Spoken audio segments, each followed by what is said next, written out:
ପଲ୍ଲୀ କବି ନନ୍ଦକିଶୋର ବଳଙ୍କ କିଛି ବାଣୀ। ଏ ଜଗତରେ କର୍ମ ହିଁ ସୁଖ ଓ ଦୁଃଖର କାରଣ।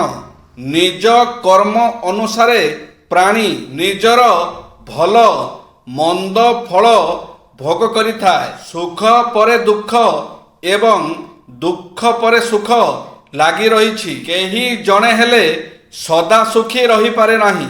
ମାତୃ ସ୍ନେହ ସମ ଆଉ କିଛି ଏ ସଂସାରରେ ନାହିଁ। ଯେଉଁ ପକ୍ଷୀ ଯେତେ ଦୂର ଉଡ଼ିପାରେ ସେହି ଅନୁସାରେ ତାର ପରିଚିତି ଜଣାପଡ଼େ। କ୍ଷମା କଲେ କ୍ଷମା ମିଳେ ଏକଥା ସତ୍ୟ। କ୍ଷମାର ଅନ୍ତ ନାହିଁ। କ୍ଷମା ଦାତା ଏବଂ କ୍ଷମାର ଗ୍ରହୀତା ଦୁହେଁ ଯାକ ଭାଗ୍ୟବନ୍ତ। ମିଳନ ବିଚ୍ଛେଦ ପରସ୍ପରର ପରିପୂରକ।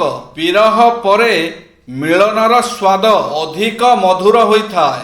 ସମ୍ମାନ ହରାଇବାର 5ଟି କାରଣ। ବାରମ୍ବାର କାହା ଘରକୁ ଯିବା ଉଚିତ ନୁହେଁ।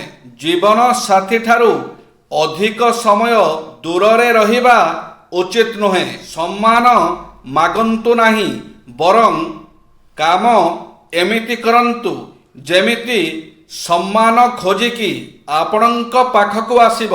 ଆବଶ୍ୟକତା ଠାରୁ ଅଧିକ କାହା ସହିତ କଥାବାର୍ତ୍ତା କରନ୍ତୁ ନାହିଁ। ସମ୍ପର୍କୀୟ କିମ୍ବା ଅନ୍ୟମାନଙ୍କ ଘରେ ଅଧିକ ସମୟ ରୁହନ୍ତୁ ନାହିଁ। ଝଗଡ଼ା ଲାଗିବା ପୂର୍ବରୁ 5ଟି କଥା ମନେ ରଖନ୍ତୁ। ଝଗଡ଼ା ଲାଗିବା ପୂର୍ବରୁ ସର୍ବପ୍ରଥମେ ନିଜକୁ ଶାନ୍ତ ରଖନ୍ତୁ। ଝଗଡ଼ାର କାରଣ କ'ଣ ଶାନ୍ତିର ସହ ବୁଝିବାକୁ ଚେଷ୍ଟା କରନ୍ତୁ। ନିଜର ଭୁଲ ଥିଲେ କ୍ଷମା ମାଗନ୍ତୁ ଓ ଭୁଲ ନଥିଲେ କ୍ଷମା କରନ୍ତୁ। ଝଗଡ଼ା ସମୟରେ କଦାପି ଅଭଦ୍ର ଭାଷା ପ୍ରୟୋଗ କରନ୍ତୁ ନାହିଁ। ଉପୁଜୁଥିବା ସମସ୍ୟାକୁ ସମାଧାନ କରିବାକୁ ଚେଷ୍ଟା କରନ୍ତୁ। ଦେଖିବେ ଆପଣଙ୍କର ବନ୍ଧୁତା ସ୍ଥାପନ ହୋଇଯିବ। ମନ ହେଉଛି ଏକ ପାଣି ପମ୍ପ ପରି, ଯାହାକୁ ପାଣି ନଥିବା ସ୍ଥାନରେ ଚଳାଇଦେଲେ ପମ୍ପ ଫାଟିଯିବ। ତେଣୁ ଚିନ୍ତାକୁ ମନ ଭିତରୁ ତଡ଼ିବାର ଔଷଧ ହେଉଛି କୌଣସି ନା କୌଣସି କାର୍ଯ୍ୟରେ ଲଗାଇ ଦେଇ ସେଥିରେ ବ୍ୟସ୍ତ ରହିବା। ସ୍ତ୍ରୀ ଲୋକର ବୟସ ଏବଂ ଚେହେରାକୁ ଆଉ କିଛି ନୁହେଁ, ଚିନ୍ତା ହିଁ ଶୀଘ୍ର ନଷ୍ଟ କରିଦିଏ। ଚିନ୍ତା ବ୍ୟବହାରକୁ କାବୁ କରିଦିଏ। ଆମର ମାଢ଼ିକୁ ମାଡ଼ି ଧରେ ଏବଂ ମୁହଁରେ ଭାଙ୍ଗ ଆଣିଦିଏ। ମୁଣ୍ଡ ବାଳ ପାଚି ଆସେ କିମ୍ବା କେତେକ କ୍ଷେତ୍ରରେ ଝଡ଼ିଯାଏ। ଚେହେରା ନଷ୍ଟ ହୋଇଯାଏ। ଚମଡ଼ା ଟାଉଁସିଆ ହୋଇ ବ୍ରଣ ବାହାରି ପଡ଼େ। ସମୟକୁ ଭଲ ଭାବରେ ବୁଝନ୍ତୁ। ସଫଳତା ପାଇଁ ସମୟର ପ୍ରବନ୍ଧନ ବହୁତ ଜରୁରୀ ଅଟେ।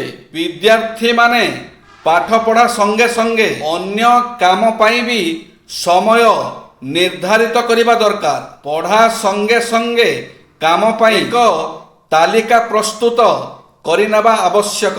ଅତ୍ୟନ୍ତ ଆବଶ୍ୟକୀୟ କାର୍ଯ୍ୟ ପ୍ରଥମେ ଏବଂ ସେହି ଅନୁକ୍ରମରେ ସବୁ କାମ କରିବା ଉଚିତ। ଏପରି କଲେ ସବୁ କାମ ସାରି ଚିନ୍ତାମୁକ୍ତ ରହିବେ। ସର୍ବଦା ନିଜ ଲକ୍ଷ୍ୟ ବାବଦରେ ଚିନ୍ତା କରିପାରିବେ। ସର୍ବଦା ନିଜ ଲକ୍ଷ୍ୟ ବାବଦରେ ଚିନ୍ତା କରିପାରିବେ। କେବେ ବି ଇଆଡ଼ୁ ସିଆଡ଼ୁ କାମରେ ଧ୍ୟାନ ନ ଦେଇ ସମୟ ଓ ଧନ ନଷ୍ଟ କରନ୍ତୁ ନାହିଁ। ହସ ଥଟ୍ଟା ତ ସେହି ସମୟରେ ମଜା ଦିଏ, କିନ୍ତୁ କ୍ୟାରିୟର ନ ଗଢ଼ି ପାରିଲେ ଜୀବନ ସାରା ଅନୁଶୋଚନା କରିବାକୁ ପଡ଼ିବ। ବିତି ଯାଇଥିବା ସମୟ ପୁଣି ଥରେ ଆସେ ନାହିଁ। ଏଣୁ ସମୟକୁ ଭଲ ଭାବରେ ଚିହ୍ନନ୍ତୁ।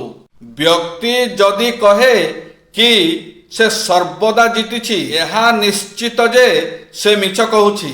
କାରଣ କେହି ବି ଆଗେ ହାରିଲା ପରେ ହିଁ ଜିତିପାରେ। ହାରିବା ହିଁ ତା ମନରେ ସଦା ଜିତିବାକୁ ଚେଷ୍ଟା କରିବାର କାରଣ ହିଁ ହୋଇଥାଏ। ନିଜ ଲକ୍ଷ୍ୟକୁ ପୂରଣ କରିବାର ମନୋବଳକୁ ଦୃଢ଼ କରିଥାଏ। ଜର୍ଜ ବର୍ନାର୍ଡ ଶ କହିଛନ୍ତି ଯେ ସୁଖୀ କିମ୍ବା ଦୁଃଖୀ ଏ ସମ୍ବନ୍ଧରେ ଚିନ୍ତା କରିବା ହିଁ ହେଉଛି ଦୁଃଖର ଲକ୍ଷଣ।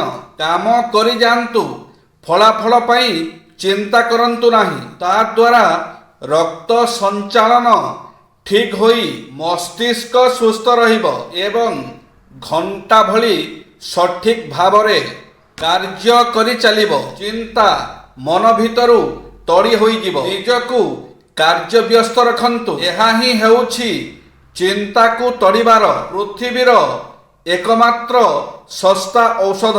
ଜୟ ଶ୍ରୀ ଜଗନ୍ନାଥ।